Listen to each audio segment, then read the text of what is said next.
আজকে আমি আলোচনা করব মূলধন ও মুনাফা জাতীয় লেনদেন নিয়ে। মূলধন ও মুনাফা জাতীয় লেনদেন নিয়ে আলোচনা করার পূর্বে আমাদের মূলধন ও মুনাফা জাতীয় লেনদেনের যে ক্লাসিফিকেশন রয়েছে সেটি সবার জানা দরকার। আসুন সেটি নিয়ে আলোচনা করি। লেনদেন সাধারণত দুই প্রকারের হয়ে থাকে: মূলধন জাতীয় লেনদেন এবং মুনাফা জাতীয় লেনদেন। এই মূলধন জাতীয় এবং মুনাফা জাতীয় লেনদেন দুটিকেই আবার দুটি করে চারটি ভাগে ভাগ করা হয়। মূলধন জাতীয় লেনদেনকে মূলধন জাতীয় আয় এবং প্রাপ্তি ও ব্যয়, মুনাফা জাতীয় প্রাপ্তি অথবা আয় ও ব্যয়, এই দুইটি করে ভাগে ভাগ করা হয়। আমাদের মূলত এখান থেকে বের করতে হবে যে কোনটি মুনাফা জাতীয় লেনদেন এবং কোনটি মূলধন জাতীয় লেনদেন, সেটি আমরা এখন আলোচনা করব।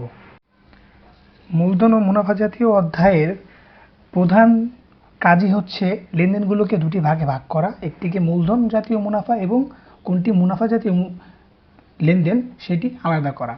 আমরা কিভাবে বুঝবো যে একটি লেনদেন মূলধন জাতীয় নাকি মুনাফা জাতীয়? তাহলে আমরা শুরু করি। মূলধন জাতীয় যে লেনদেনগুলো রয়েছে সেগুলো দীর্ঘমেয়াদী হবে এবং মুনাফা জাতীয় যে লেনদেনগুলো রয়েছে সেগুলো স্বল্পমেয়াদী হবে। অর্থাৎ মূলধন জাতীয় লেনদেন থেকে যে সুবিধা আমরা পাবো সেই সুবিধাটা অবশ্যই 1 বছরের বেশি হবে এবং মুনাফা জাতীয় লেনদেন থেকে যেই আমরা সুবিধাটা পাবো সেটি 1 বছরের কম হবে। এবং মূলধন জাতীয় যে লেনদেন রয়েছে সেটা হবে অনিয়মিত এবং মুনাফা জাতীয় লেনদেনটি হবে নিয়মিত। অর্থাৎ মূলধন জাতীয় লেনদেনটি বছরের মধ্যে অনেকবার হবে না, বছরের মধ্যে একবারই হবে, এবং মুনাফা জাতীয় যে লেনদেন রয়েছে সেটি নিয়মিত বছরের মধ্যে অনেকবার করতে পারে, পুনরাবৃত্তি হতে থাকবে, কিন্তু মূলধন জাতীয় লেনদেন পুনরাবৃত্তি হবে না। এবং মূলধন জাতীয় লেনদেনটি হবে বড় অঙ্কের আর মুনাফা জাতীয় লেনদেন হবে ছোট অঙ্কের। টাকার দিক থেকে অনেক ছোট অঙ্কের হবে মুনাফা জাতীয় লেনদেন। তাহলে আসুন উদাহরণের মাধ্যমে কনসেপ্টটি আরও ক্লিয়ার করা যাক। উদাহরণ দেখতে পাচ্ছেন 1 নম্বরে রয়েছে ব্যাংক হতে ঋণ গ্রহণ 1 লাখ টাকা। ব্যাংক হতে আমরা ঋণ গ্রহণ করেছি 1 লক্ষ টাকা। এখন আমার দেখতে হবে ব্যাংক থেকে যে ঋণ গ্রহণ করেছি সেটা সুবিধা কি আমার 1 বছরের মধ্যে শেষ হয়ে যাবে না আমি 1 বছরের বেশি পাবো? অবশ্যই ব্যাংক থেকে যে লোনটা নেওয়া হয় সেটা অবশ্যই 1 বছরের বেশি সুবিধা পাওয়া যায়। সুতরাং এটি কি মূলধন জাতীয় লেনদেন। এবং ব্যাংক থেকে আমরা কিন্তু সচরাচর খুব ফ্রিকোয়েন্টলি ঋণ নেই না, অর্থাৎ পুনরাবৃত্তি কিন্তু অনিয়মিত হয়। সুতরাং অনিয়মিত হলে এটা মূলধন জাতীয় লেনদেন। তাছাড়া আরও দেখতে পারেন টাকার অ্যামাউন্টটাও কিন্তু অনেক বড় দেখাচ্ছে। সুতরাং টাকার অ্যামাউন্ট বড় হলেও সেটা মূলধন জাতীয় লেনদেন। এই 3টি বৈশিষ্ট্যের মাধ্যমে কিন্তু আমরা আলাদা করতে পারি যেটা মূলধন জাতীয় লেনদেন নাকি মুনাফা জাতীয় লেনদেন। তাহলে এই 3টি বৈশিষ্ট্যই কিন্তু এই লেনদেনটির মধ্যে রয়েছে। সুতরাং এটি কি মূলধন জাতীয় লেনদেন। এবং দ্বিতীয় উদাহরণটি যদি আপনারা দেখেন, কর্মচারীর বেতন প্রদান 3000 টাকা। কর্মচারীর বেতন প্রদান, কর্মচারীকে সাধারণত আমরা 1 বছরের মধ্যে প্রত্যেক মাসেই বেতন দিয়ে থাকি। তার মানে 1 বছরের মধ্যে লেনদেনটি অনেক বেশি ঘটে এবং 1 বছরের মধ্যে বেশি ঘটার কারণে এখান থেকে যে সুবিধা রয়েছে সেই সুবিধাটা হয় স্বল্পমেয়াদী। এবং এই লেনদেনটি কিন্তু বছরের মধ্যে নিয়মিত ঘটতে থাকে, প্রতি মাসেই একবার করে ঘটতে থাকে এবং টাকার অঙ্কটাও কিন্তু তুলনামূলক ছোট। সুতরাং এই 3টি বৈশিষ্ট্যের মাধ্যমে কিন্তু আমরা বের করতে পারবো যে মুনাফা জাতীয় লেনদেন কোনটি। সুতরাং আমরা যেই 2 নম্বর যে উদাহরণটা দেখতেছি সেটা হচ্ছে একটি মুনাফা জাতীয় লেনদেন। আশা করি আপনারা মূলধন জাতীয় ও মুনাফা জাতীয় লেনদেনটি কীভাবে আলাদা করবেন বুঝতে পেরেছেন। তারপরেও যদি কারো কোনো বোঝার সমস্যা থাকে তাহলে আমাকে অবশ্যই কমেন্টস বক্সে কোশ্চেন করবেন, আমি আপনাদের সকল সমস্যার সমাধান দেওয়ার চেষ্টা করব। এখন আমি আলোচনা করব মূলধন জাতীয় প্রাপ্তি ও আয় নিয়ে। প্রাপ্তি এবং আয় দুটি কিন্তু এক জিনিস না, দুটি কিন্তু সম্পূর্ণ আলাদা। সেটি এখন আমাদের আলোচনার বিষয়। প্রাপ্তি এবং আয়। প্রাপ্তি হচ্ছে পুরো বিক্রয় মূল্য এবং আয় হচ্ছে শুধু লাভটুকু। উদাহরণের মাধ্যমে জিনিসটা আপনারা আরও পরিষ্কার হতে পারবেন। একটি মেশিন বিক্রয় করা হলো 1 লক্ষ টাকা। এর বিক্রয় মূল্য ছিল 1 লক্ষ, এর ক্রয় মূল্য ছিল 1,50,000 টাকা। মেশিনটির অপচয় হয়েছে 70,000 টাকা। অর্থাৎ মেশিনটি যখন আমি কিনেছিলাম তখন এটা কিনেছিলাম আমি 1,50,000 টাকা দিয়ে এবং মেশিনটি ব্যবহারের ফলে আমার 70,000 টাকা অপচয় হয়েছে। সুতরাং আমি যদি 1,50,000 টাকা দিয়ে মেশিনটি কিনি এবং এরপরে অবচয় 70,000 টাকা হয়, তাহলে আমার বিক্রয় মূল্য হওয়ার কথা ছিল 80,000 টাকা, কিন্তু আমি পণ্যটি বিক্রয় করেছি 1,00,000 টাকায়। এই যে আমি 20,000 টাকা বেশি বিক্রয় করলাম, এই 20,000 টাকা হচ্ছে আমার কাছে আয়, এবং এই পুরো 1,00,000 টাকা হচ্ছে আমার কাছে প্রাপ্তি। আশা করি এই উদাহরণটির মাধ্যমে আপনারা বুঝতে পেরেছেন মূলধন জাতীয় প্রাপ্তি এবং আয়ের মধ্যে পার্থক্যটা কী। এখন আলোচনা করব মূলধন জাতীয় ব্যয় নিয়ে। আপনারা প্রথমে দেখতে পাচ্ছেন স্ক্রিনে যন্ত্রপাতি ক্রয়ের পরিবহন খরচ 5,000 টাকা। এখন আপনাদেরকে যদি এটা জাবেদা করতে বলা হয়, তাহলে অনেকেই জাবেদা করবেন পরিবহন হিসাব ডেবিট নগদান হিসাব ক্রেডিট।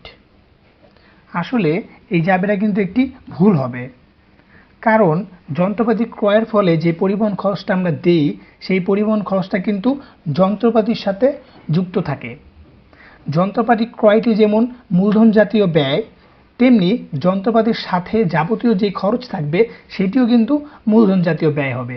অর্থাৎ যন্ত্রপাতির সাথে যে পরিবহন খরচ 5,000 টাকা রয়েছে সেটিও কিন্তু মূলধন জাতীয় ব্যয়। তাহলে আমরা এটা জাবেদা কি করব? এটা জাবেদা করব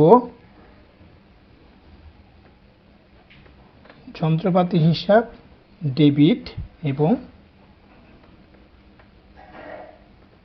নগদান হিসাব ক্রেডিট। অর্থাৎ সম্পদ ক্রয় সংক্রান্ত সকল খরচ কিন্তু মূলধন জাতীয় ব্যয় হয়, এবং সেটি ওই সম্পদের সাথেই কিন্তু আমাদের যোগ করতে হবে, আলাদা করে দেখানো যাবে না। অর্থাৎ মূলধন জাতীয় ব্যয়গুলো কীভাবে আমরা বুঝতে পারবো যে এটা মূলধন জাতীয় ব্যয়?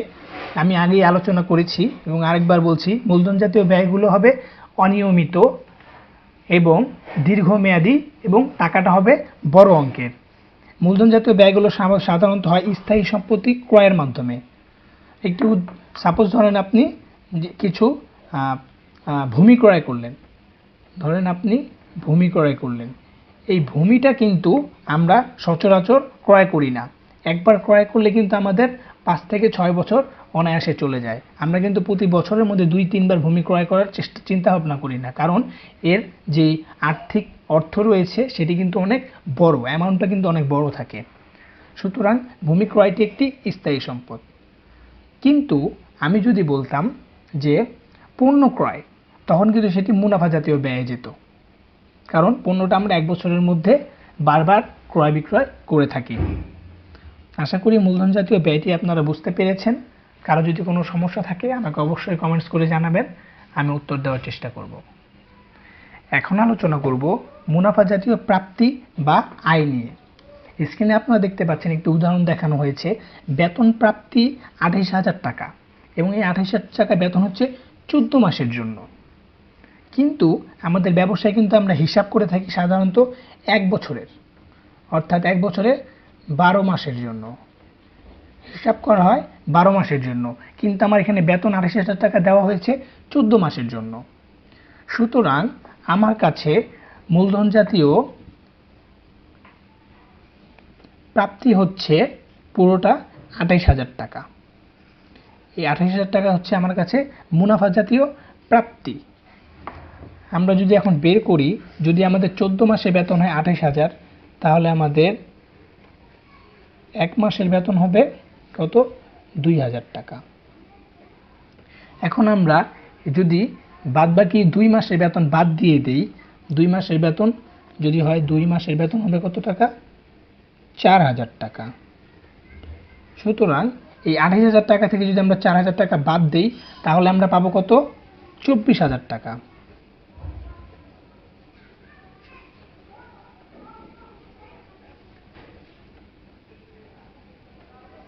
এই যে আমরা 24,000 টাকা পেলাম, এই 24,000 টাকা হচ্ছে আমার জন্য মুনাফা জাতীয় কি?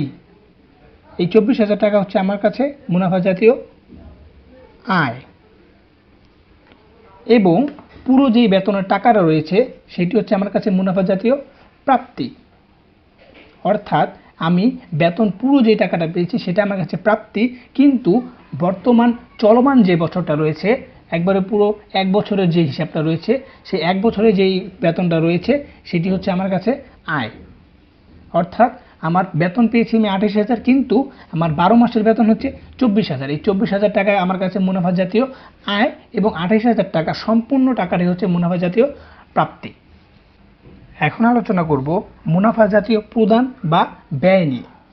আপনার স্ক্রিনে দেখতে পাচ্ছেন লেখা আছে ভাড়া প্রদান 15 মাসের 60,000 টাকা। 15 মাসের জন্য যদি 60,000 টাকা আমি ভাড়া প্রদান করি, তাহলে আমার 1 মাসের ভাড়া কত দাঁড়াচ্ছে? 1 মাসের ভাড়া দাঁড়াচ্ছে আমার 4,000 টাকা। 4,000 টাকা। আমরা সবসময় জানি আমাদের যেই হিসাব রয়েছে সেটি কিন্তু 15 মাসের করা হয় না, হিসাব করা হচ্ছে 12 মাসের, রাইট? এখন আমি 15 মাস থেকে 12 মাস বাদ দিলে থাকে কত? 3 মাস। আমি এখন 3 মাসের বের করব। আমার 3 মাসের ভাড়া হচ্ছে কত?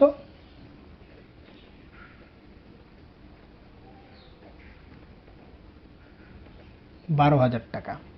আমার 3 মাসের ভাড়া হচ্ছে 12,000 টাকা। যদি 3 মাসের টাকা 12,000 হয়, আমি তাহলে কি করব? আমার এই 15 মাসের যে ভাড়া রয়েছে 60,000 টাকা, সেখান থেকে 3 মাসের ভাড়াটা আমি বাদ দিয়ে দিব। যদি 3 মাসের ভাড়াটা আমি বাদ দেই 60,000 থেকে,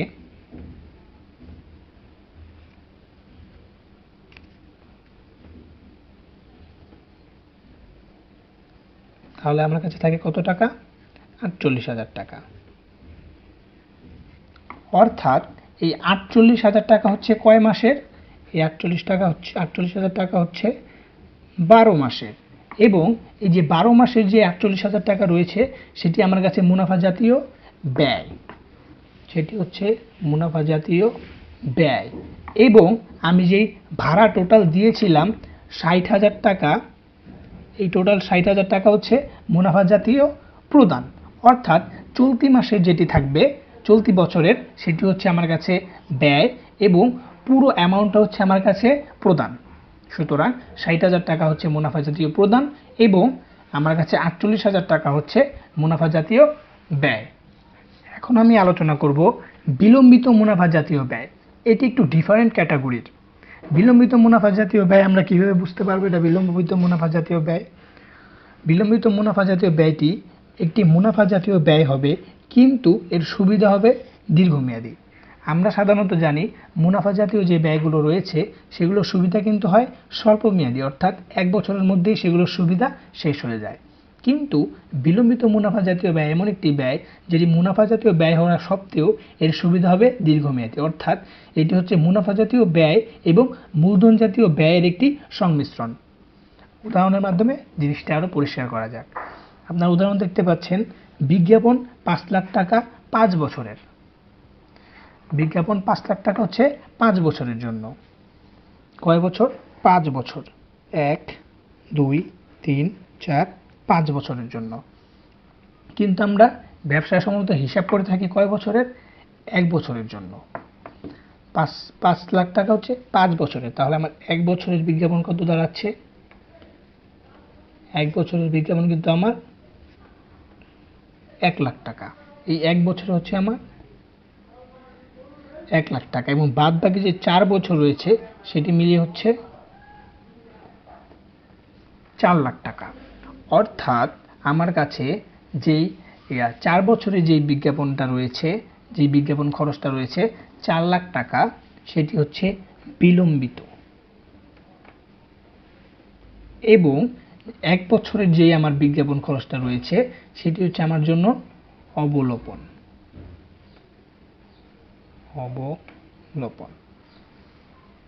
অর্থাৎ যে কোনো একটি হিসাবের চলতি যে 1 বছরের যে খরচটা থাকবে সেটি আমার কাছে হবে অবলোপন, এবং বাদবাকি অতিরিক্ত যেটি থাকবে সেটি হচ্ছে আমার কাছে বিলম্বিত বিজ্ঞাপন। আশা করি বিলম্বিত মুনাফা জাতীয় ব্যয়টি আপনারা বুঝতে পেরেছেন। আরেকটু যদি আমি ক্লিয়ার করি তাহলে আপনারা দেখতে পাবেন যে আমরা সচরাচর মুনাফা জাতীয় ব্যয় হিসেবে যেটাকে জানি সেটা হচ্ছে সুবিধা হবে স্বল্পমেয়াদী। এখানে দেখেন 5 বছরের জন্য, অর্থাৎ 1 বছরের কিন্তু বেশি এই সুবিধার আমি গ্রহণ করছি, সুতরাং এটি বিলম্বিত। এটি মুনাফা জাতীয় ব্যয় এবং মূলধন জাতীয় ব্যয় দুটির কিন্তু একটি সংমিশ্রণ। অর্থাৎ এটি মুনাফা জাতীয় ব্যয়। এই যে 1 লাখ টাকা আমার রয়েছে সেটি আমার জন্য মুনাফা জাতীয় ব্যয়, এবং বাদবাকি যে 4 লাখ টাকা রয়েছে সেটি আমার জন্য মূলধন জাতীয় ব্যয়। এই দুটির সংমিশ্রণে যেটি হয় সেটি হচ্ছে বিলম্বিত মুনাফা জাতীয় ব্যয়। আশা করি আপনারা বুঝতে পেরেছেন মূলধন ও মুনাফা জাতীয় ব্যয় সম্পর্কে, মূলধন ও মুনাফা জাতীয় লেনদেন যে টপিকটা রয়েছে সেটি সম্পর্কে। যদি আপনাদের ভিডিওটি ভালো লাগে অবশ্যই সাবস্ক্রাইব করবেন এবং পাশে থাকা বেল আইকনটি ক্লিক করবেন, যাতে হিসাব বিজ্ঞান সম্পর্কে যাবতীয় সকল সমস্যার সমাধানগুলো পৌঁছে যায় আপনার কাছে সবার আগে। ধন্যবাদ সবাইকে।